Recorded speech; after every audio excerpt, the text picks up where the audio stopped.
Kalau kita ngomongin JoJo's Bizarre Adventure, yang kebayang pasti aneh, penuh warna, dan kadang jujur aja bikin bingung kan?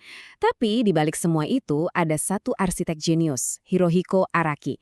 Dan hari ini kita akan coba bongkar cetak birunya. Coba deh ingat-ingat pose-posenya yang super dramatis itu. Ikonik banget, sampai jadi fenomena budaya sendiri. Terus pertarungannya, bukan cuma adu jotos, tapi adu otak. Penuh strategi yang bener-bener bikin kita mikir keras. Dan ya, tentu aja gaya gambarnya yang khas banget. Rasanya tuh kayak berevolusi terus di depan mata kita. Beda deh pokoknya dari manga lain. Nah, ini pertanyaannya. Apa semua kegilaan ini cuma jenius yang random aja? Atau jangan-jangan di baliknya ada sistem yang rapih banget yang sengaja dibuat logis? Nah, itulah yang mau kita bedah bareng-bareng. Oke, buat ngertiin ini semua, kita harus mulai dari dasarnya banget, gimana Araki ngerombak total konsep pertarungan di dunia manga. Bayangin ya, di zaman manga shonen itu isinya cuma siapa yang pukulannya paling kuat dia yang menang. Araki datang dengan ide yang radikal. Buat dia, pertarungan itu harus punya mekanisme, harus ada sistemnya, harus logis. Nah, dari ide itu lahir dua sistem pertarungan utama. Dan kalau kita lihat gimana yang satu berubah jadi yang lain, kita bisa langsung ngintip cara kerja otaknya yang unik itu. Coba deh perhatiin pergeserannya di sini. Dari Hamon, yang intinya teknik pernafasan yang bisa dipelajarin siapa aja, dia pindah ke stand. Ini manifestasi jiwa, unik buat tiap orang, dan yang paling penting, diikat sama aturan-aturan yang super ketat. Nah, ini dia kuncinya. Stand itu mengubah total permainan. Setiap pertarungan jadi kayak main catur, jadi teka-teki. Menang atau kalah bukan soal siapa yang lebih kuat, tapi siapa yang lebih pintar manfaatin aturan main dari kekuatannya sendiri dan kekuatan lawannya. Sistem sekeren ini kan nggak mungkin muncul dari langit ya. Ini lahir dari metode kerja seorang arsitek sejati. Yuk kita lihat gimana disiplin di balik karya-karya Araki. Ini nih yang bikin dia beda. Araki itu bukan tipe seniman jenius yang berantakan. Dia itu lebih kayak perajin ahli. Dia punya sistem. Kerja, ya kerja. Hidup pribadi, ya hidup pribadi.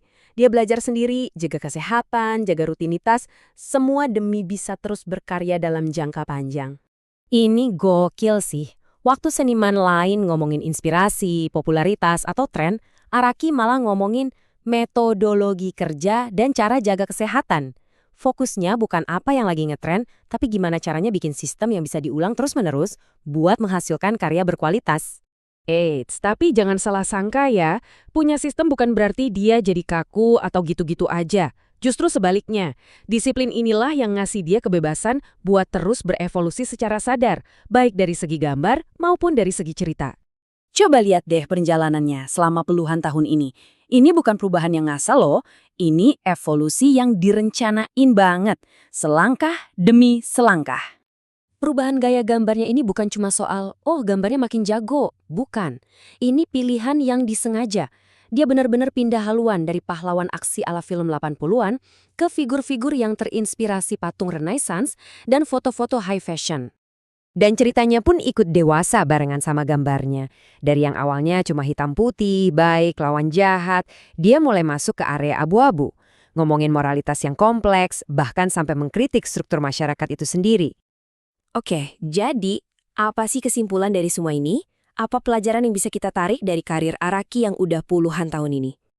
Iya jelas, pengaruhnya di level permukaan itu gede banget. Sistem kekuatan yang rumit, pose-pose dramatis. Sekarang banyak banget manga yang pakai formula kayak gitu. Tapi, ini dia intinya. Kejeniusan Araki yang sesungguhnya itu bukan di situ. Bukan di hal-hal yang kelihatan aneh di luar. Tapi di sesuatu yang jauh lebih susah ditiru. Sistem di baliknya. Bukan gayanya, tapi metodenya. Semuanya itu nyambung. Jadi satu rantai sebab akibat yang kuat, pengaruh masa kecilnya, disiplin kerjanya yang luar biasa, sampai obsesinya sama logika, semuanya itu bagian dari mesin yang sama yang bikin dia sukses. Dan ini yang sering banget kelewat sama penonton baru, yang mungkin kenal JoJo cuma dari meme-nya aja. Mereka nggak lihat kalau dibalik semua keanehan itu, ada disiplin dan metode kerja seorang master. Ini jadi bikin kita mikir kan, jangan-jangan banyak karya seni hebat lain yang kita anggap aneh atau ajaib, padahal sebenarnya lahir dari sebuah sistem yang dirancang dengan sangat teliti, yang sengaja disembunyiin di baliknya. Kira-kira apa lagi ya?